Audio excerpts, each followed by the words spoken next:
YouTube. It's your boy ScowlingAl once again, and it's nice and early in the morning. I got my coffee here, and we're going to keep on trucking through the Analects. Last time we left off on books 7 and 8, and now we're picking up on book 9. So let's jump straight into it. Book 9, number 1. The master seldom spoke of profit and fate and humaneness. 2. A villager from Daishang said, "Great indeed is Master Kong, but despite his broad learning, there is nothing for which he has made a reputation." When the master heard this, he told his disciples, "What do I take up? Do I take up charioteering? Or do I take up archery? I take up charioteering." 3. The master said, "A linen cap is prescribed by the rites, but nowadays people use black silk. This is thrifty, and I follow the multitude. To do obeisance below is prescribed by the rites, but nowadays people do obeisance after ascending. This is arrogant, and although I go against the multitude, I follow the rule of doing so below." 4. The master cut out 4 things. He never took anything for granted, he never insisted on certainty, he was never inflexible, and never egotistical. 5.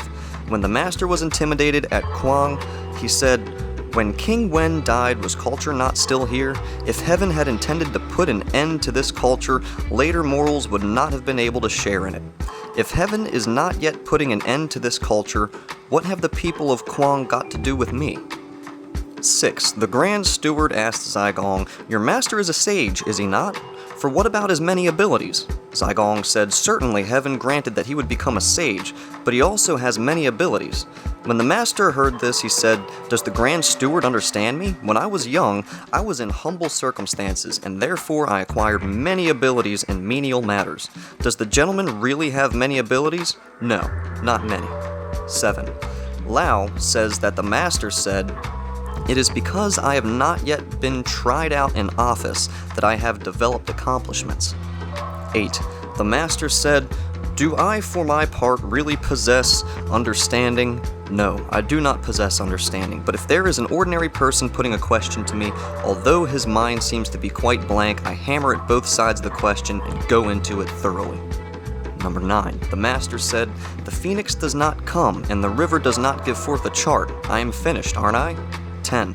When the master encountered people wearing mourning dress or ceremonial headdress and robes, or people who were blind, even if they were younger than himself, he always rose to his feet when he saw them, and when he passed them, he always made haste.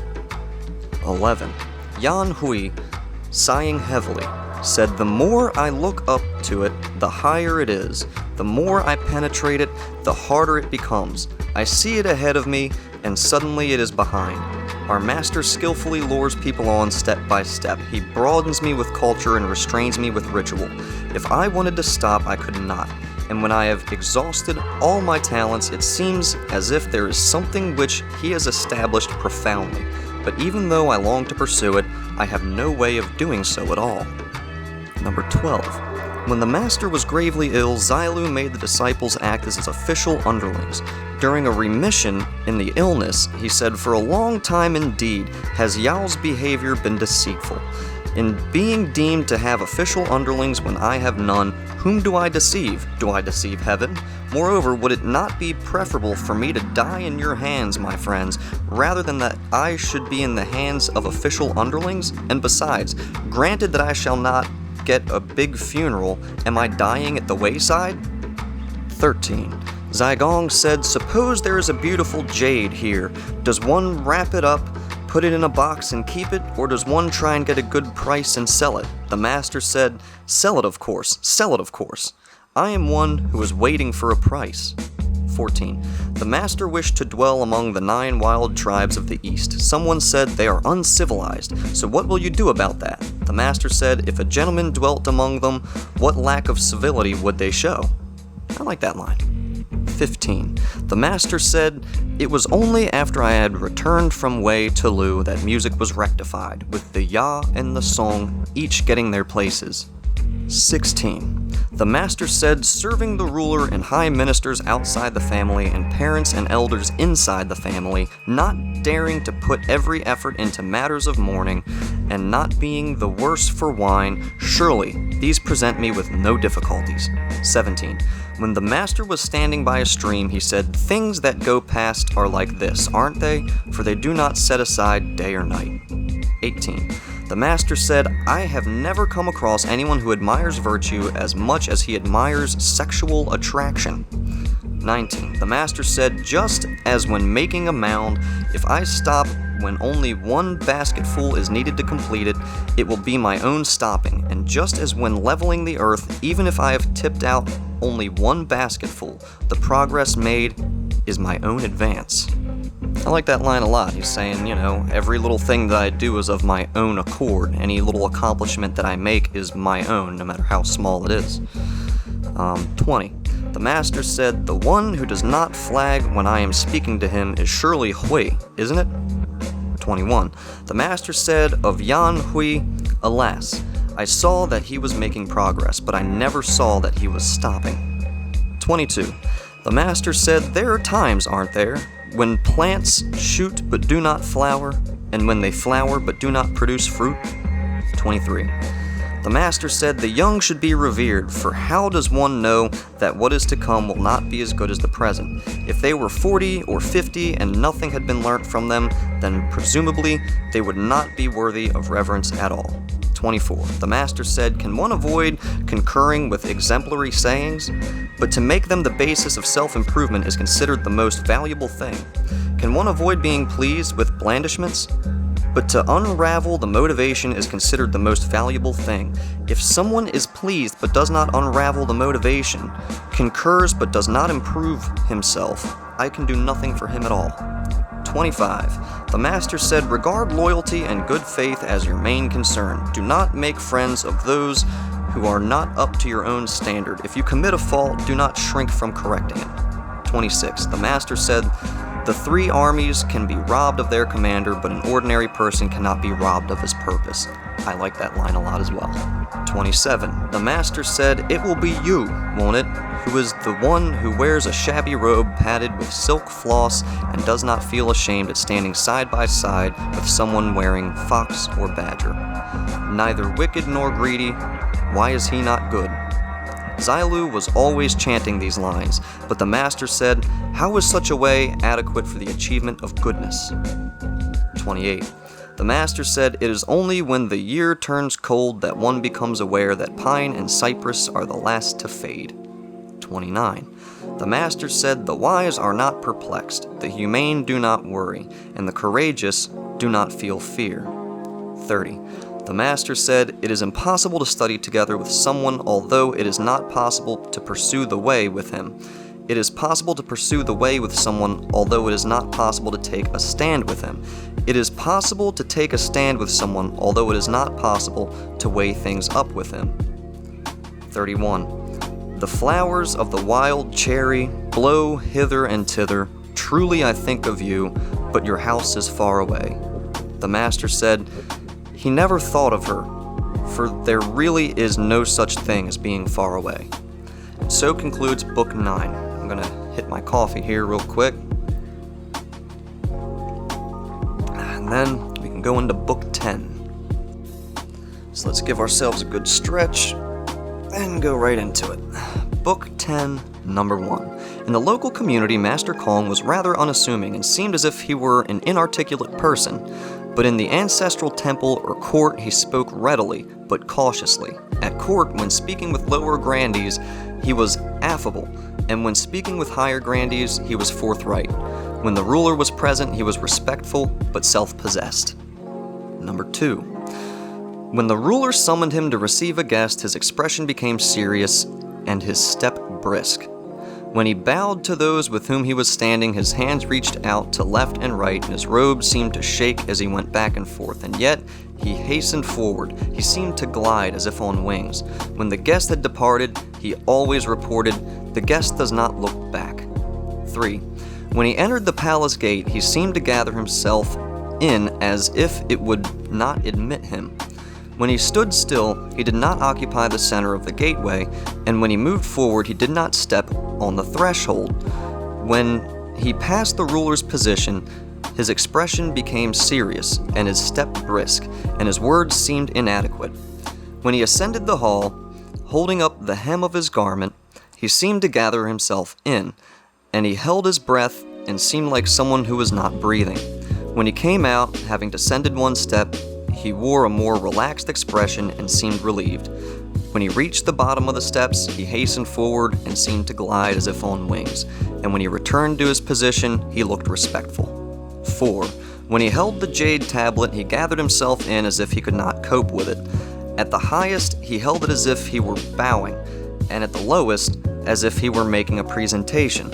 His expression became serious and apprehensive, and his feet were constricted as if his progress were hindered. When he presented ritual gifts, he wore a complacent expression. At private audiences, he seemed at ease. Number 5. The gentleman does not use purple or mauve adornments, and does not use red or vermilion for informal dress. During hot weather, he wears an unlined garment of fine or coarse material, but he always wears it on the outside to show it off. With a black robe, he wears lambskin. With an undyed robe, he wears fawn skin, and with a yellow robe, he wears fox fur. His informal fur coat is long, but it has a short right sleeve. He always has sleeping clothes which are half as long again as his whole body. Thick furs of fox or badger are used for staying at home. When he leaves off mourning, he wears all his girdle ornaments. Except for ceremonial skirts, he always has things cut out. Lambskin garments and black caps are not used for visits of condolence. On the first day of the month, he always puts on court dress and goes to court. When he is purifying himself, he always wears a spirit robe made of cotton. 6. When he is purifying himself, he always changes his diet, and also, when he is at home, he shifts the place where he sits. When he eats, he is not sated with fine rice or with finely minced meat. Rice which is turned sour and fish meat which is gone off, he does not eat. When the color or smell of the food is gone bad, he does not eat. What has not been properly cooked, he does not eat. He does not eat except at the proper time. If the food is not properly cut up, he does not eat. And if he cannot get the sauce for it, he does not eat. Even if the meat is plentiful, he does not let it be more abundant than the rice. Only wine has no limit, but he does not go so far as to be fuddled. Wine or dry meat bought in the shops, he does not eat. Although he does not have food with ginger in it cleared away, he does not eat much. When sacrifices have been made by the Duke, he does not keep the sacrificial meat overnight, and indeed, sacrificial meat in general is not kept beyond 3 days. After 3 days have been exceeded, he does not eat it. When eating, he does not converse, nor does he talk in bed. Even when sacrificing coarse rice or vegetable broth, he always does so with reverence. Basically, no matter what you have, make sure what's going into you is pure and of quality, and be reverent for it. 7. If the mat were not straight, he did not sit.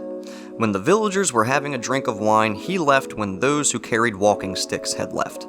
8. When the villagers were exorcising evil spirits, he put on his court robes and stood on the eastern steps. 9. When inquiring about someone in another state, he saw the messenger off with 2 obeisances. 10. When Ji Kang and Zi sent him some medicine, he made obeisance and accepted it, but said, "I do not understand it at all, so I do not dare taste it."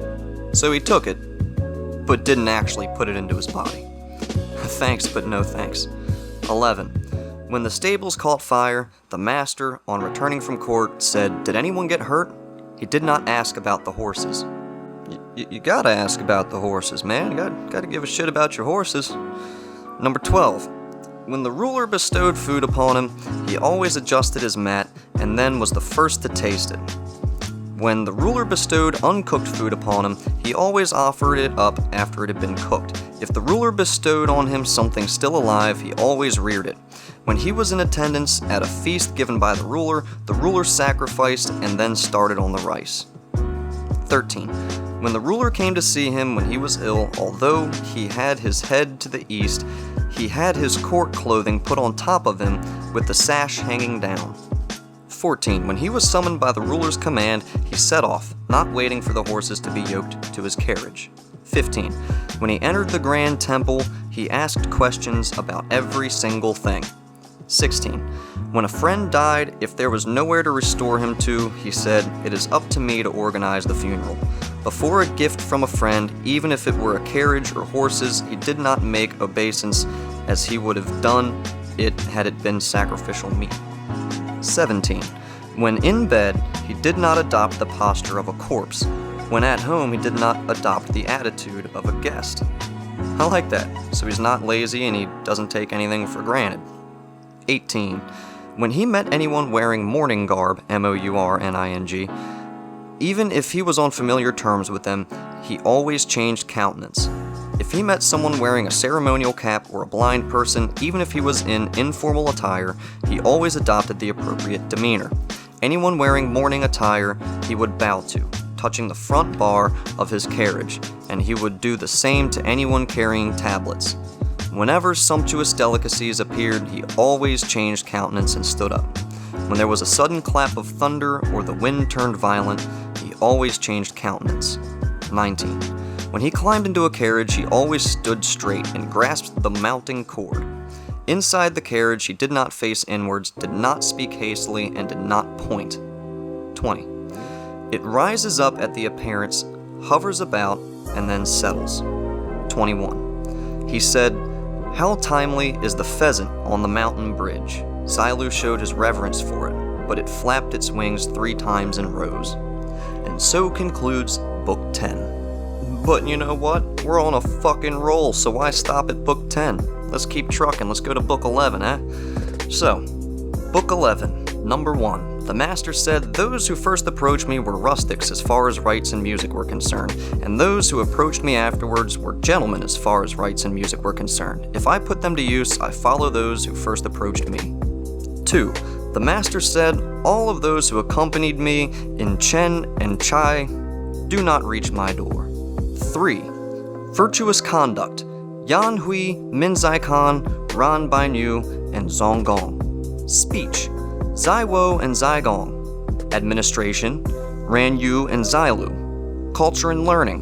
Ziyu and Zixia. 4. The master said, "Hui is not a person who helps me. In my words, there is nothing which he does not admire." 5. The master said, "Filial indeed is Min Zai Kan, for other people do not find any flaw in his parents' and brothers' reports." 6. Nan Rong frequently repeated the piece about the white jade scepter, so Master Kong gave him his elder brother's daughter in marriage. 7. Ji Kang Zi asked which of the disciples was considered fond of learning. Master Kong replied there was a certain Yan Hui. He was fond of learning, but unfortunately his allotted span was short and he died. As far as the present is concerned, there is no one. 8. When Yan Hui died, Yan Lu asked for the master's carriage so as to provide him with an outer coffin.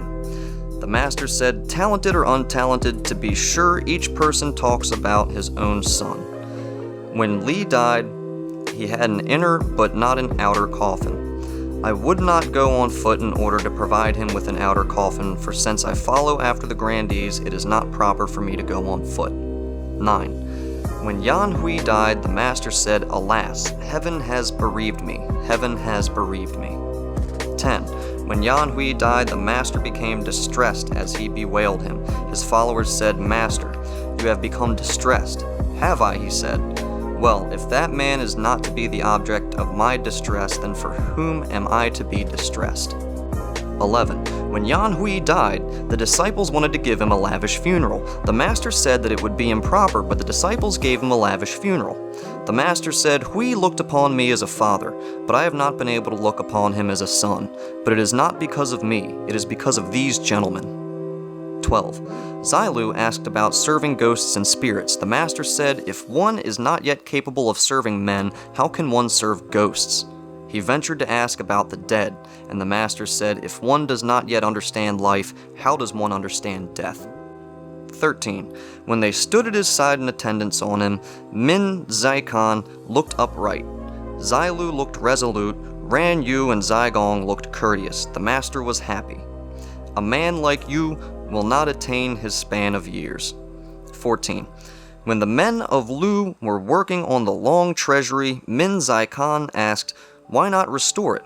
Why must it be rebuilt?" The master said, "That man does not normally have anything to say, but when he does, he is always on target." 15. The master said, "Why is Yu's cithern at my door?" So the disciples ceased to respect Zailu. The master therefore said, "Yu has ascended to the reception hall, although he has not entered the inner apartments." 16. Zigong asked which was of the higher quality, Zizang or Zixia. The master said, "She goes beyond and Shang does not arrive. If this is so," he said, "then she is the superior, is he not?" The master said, "To go beyond is no different from not arriving." 17. The Ji family was wealthier than the Duke of Zhao, and yet Ran Yu increased their wealth by collecting revenues on their behalf. The master said, "He is not a disciple of mine. It is all right for you, my friends, to sound the drum and attack him." 18. Chai is moronic. Kan is slow-witted. She is disdainful, and Yu is crude. The master said, "Hui is perhaps near the mark, but he is often hard up. Si does not accept his lot, so his goods and chattels have become abundant through this, but when he does indulge in reflection, he is often on target." 19. Zizang inquired about the way of the good man. The master said he does not tread in others' footsteps, and therefore does not enter the inner apartments. The master said, "He sides with sincerity in discussion, but is he a gentleman, or is he merely grave in his outward appearance?" 20. Zailu asked whether if one hears something, one practices it. The master said, "Since your father and elder brothers are still alive, how would you, if you heard something, put into practice?" Ran Yu asked the same question. The master said that when one hears something, one practices it. Gongji Hua said Zailu asked whether if one hears something, one practices it, and Yu, master, said that his father and elder brothers were still alive. But when Ran Yu asked the same question, Yu, master, said that when one hears something, one should practice it. I am perplexed and venture to question this. The master said, "Q is backward, and so I urged him on, but Yu is an over-enthusiastic person, and so I held him back." 21.